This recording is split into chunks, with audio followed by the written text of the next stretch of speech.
Hello, and welcome to this bodyweight cross-training stack. In this stack, we're simply going to work on getting a little bit of everything moving.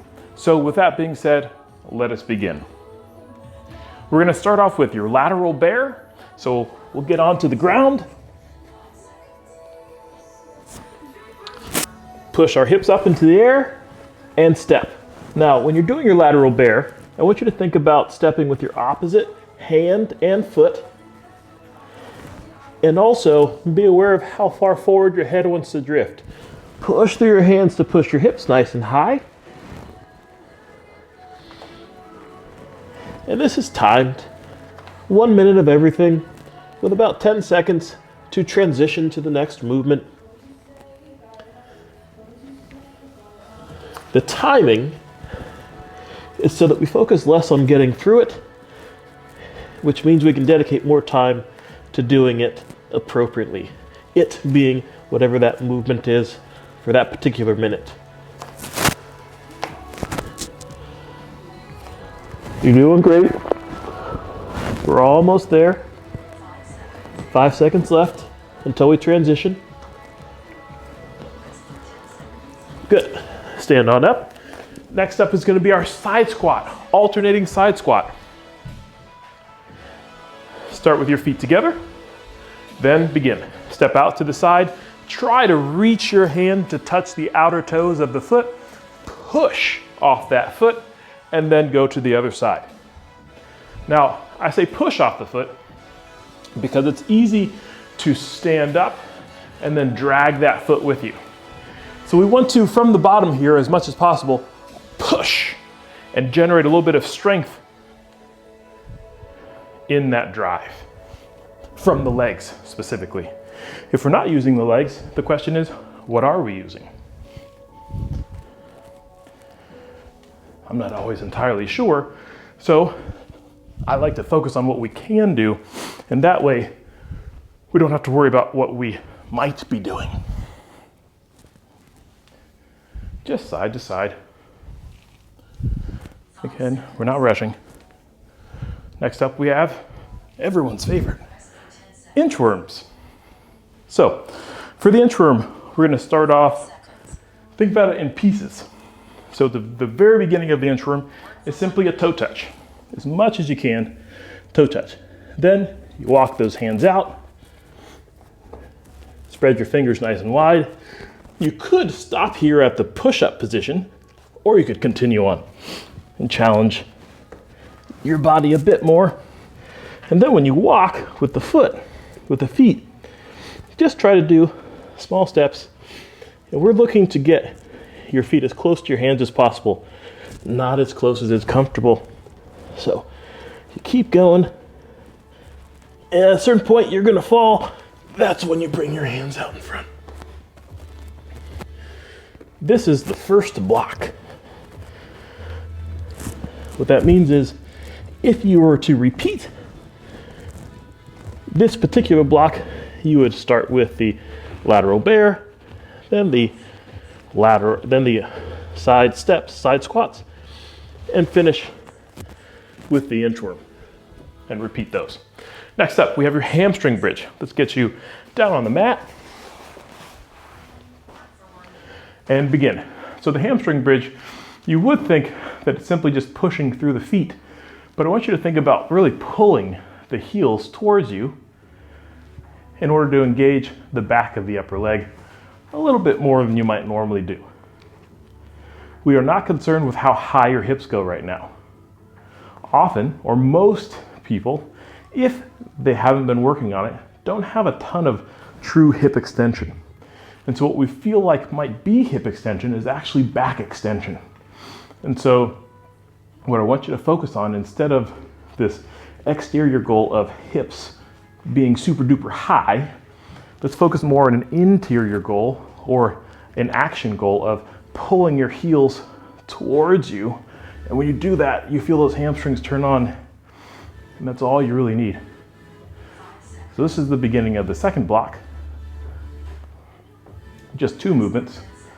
And next up is going to be the hand plank with a knee to elbow, alternating. So around the ground here, Fingers spread, shoulders over your wrists. And then from here, bring your knee to your elbow. If you're having trouble with that, lean forward.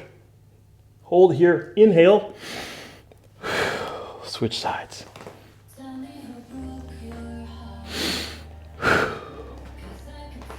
Now, inhaling with that contact is the goal. You might not feel comfortable doing that right away, but it is something that you can always work towards.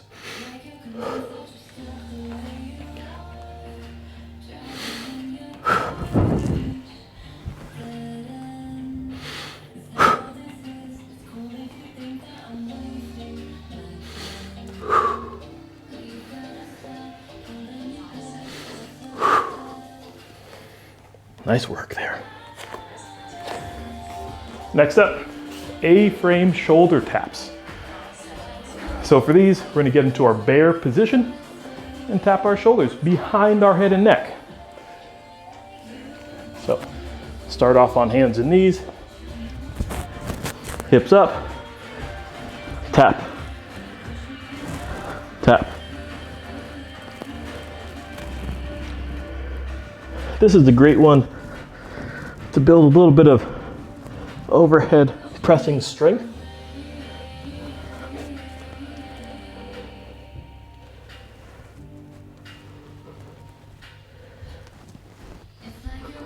You got it.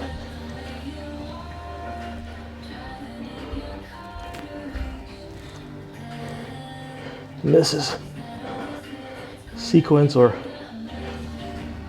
round 3, block 3.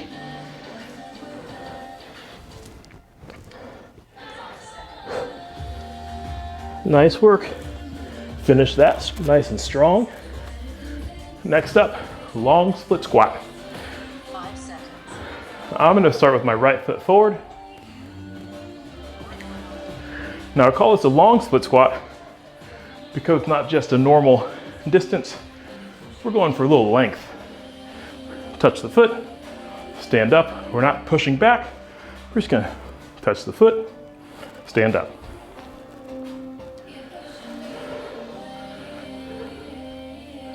As you do this, some things might come to light. How your hips feel, what feels tight. If you feel wobbly, slow down. If you need to, hold on to something. Do you have a lot of heel pressure? Is the weight distributed evenly in your foot? Just think about kind of what's going on.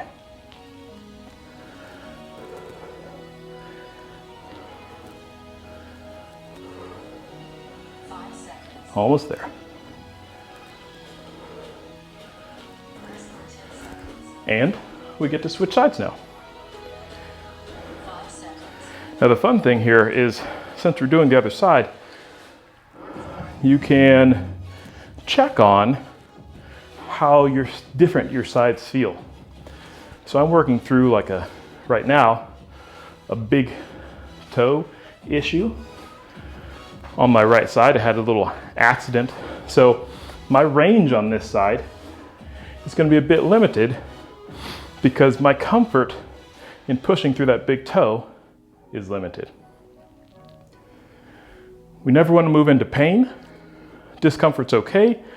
I do need to get this stronger because the ability to push through this big toe is very important for walking, running, basically any kind of locomotion or movement cycle.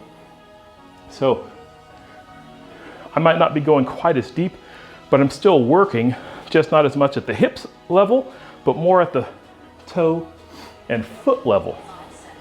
And so that's something to keep in mind. You can always work something. You can always do an activity. You might just have to scale it back to meet yourself where you're at.